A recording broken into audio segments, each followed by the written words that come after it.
Que joia, fico feliz, fico feliz. Bom, gostaria de ouvir um pouco da sua história, de uma parte que eu acho que é uma das mais belas, né? Não sei todas, mas geralmente para nós como membros da igreja, é uma das mais belas. Como a gente conheceu a igreja. Ricardo, como é que o Evangelho de Jesus Cristo chegou na tua vida? O meu sobrinho, o Eric, na sexta-feira, a gente estava conversando, né? Ele veio do FSUA e contou lá como que foi a experiência e tal. E ele perguntou: tio, como que você conheceu a igreja? Né? E foi muito interessante porque, embora ele seja da família, né, ele ter me perguntado isso, eu falei: nossa, acho que eu nunca falei para o meu sobrinho como que eu conheci a igreja. E conheci a igreja através de amigos. Né? Assim como ele tem sido amigo de algumas pessoas que estão conhecendo a igreja lá na escola, eu conheci através de um amigo, o Flauber, né? Ele tem até um canal também onde ele fala sobre genealogia. E o Flauber, ele era uma pessoa diferente, né?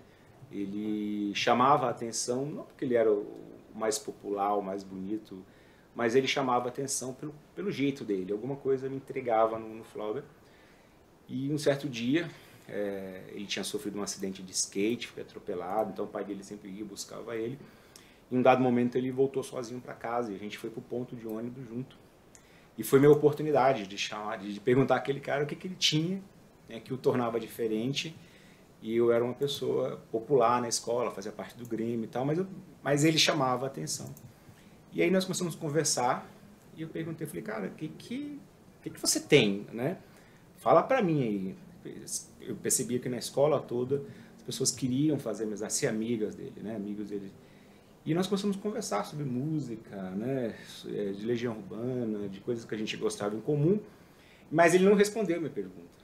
E dentro do ônibus, descendo, nós morávamos na mesma quadra, a gente morava numa vila, a gente chamava de Vila Militar, né? Lá no Espírito Santo, em Viana. E aí, descemos. Falei: nossa, você mora na mesma quadra que eu, né? E nunca vi você aqui. E ele falou: olha, eu vou fazer o seguinte, eu tenho 2 amigos que eu vou te apresentar e eles vão explicar um pouco, né, do que você chama ser diferente. Beleza. E foi o Helder C. Carvalho e o Helder C. Reis, eram 2 elders do Rio de Janeiro, e eles começaram a me dar palestra. Né? E eu não era muito diferente dos jovens de hoje, nem daquela época, né? Eu queria conhecer, né, e saber o que meu amigo tinha, mas, né, as palestras assim, em si não me chamavam muita atenção. Mas foi algo muito interessante que eles me deram o livro de Mórmon.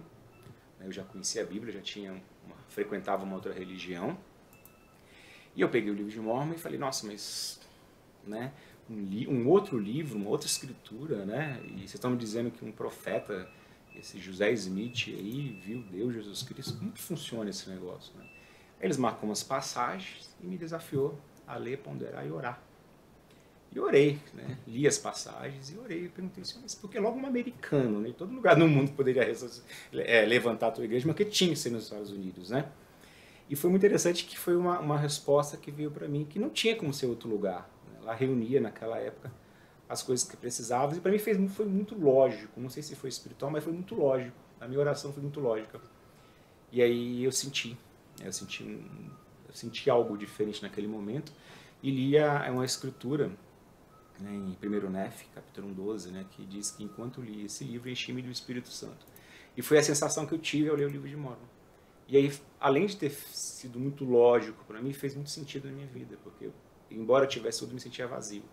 E aquele meu amigo tinha alguma coisa que eu não tinha e eu descobri que era o poder do Espírito Santo. E aí aquilo mudou a minha vida, né?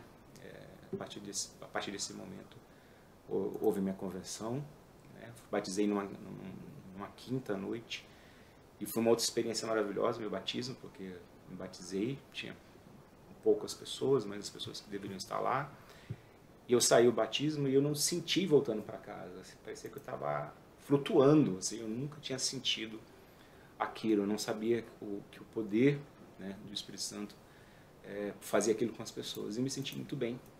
E aí foi um processo de conversão, e eu fui me convertendo às outras doutrinas, conhecendo outras, e o processo de conversão vem até então.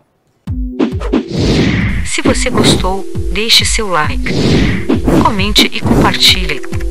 E não esqueça de inscrever-se em nosso canal.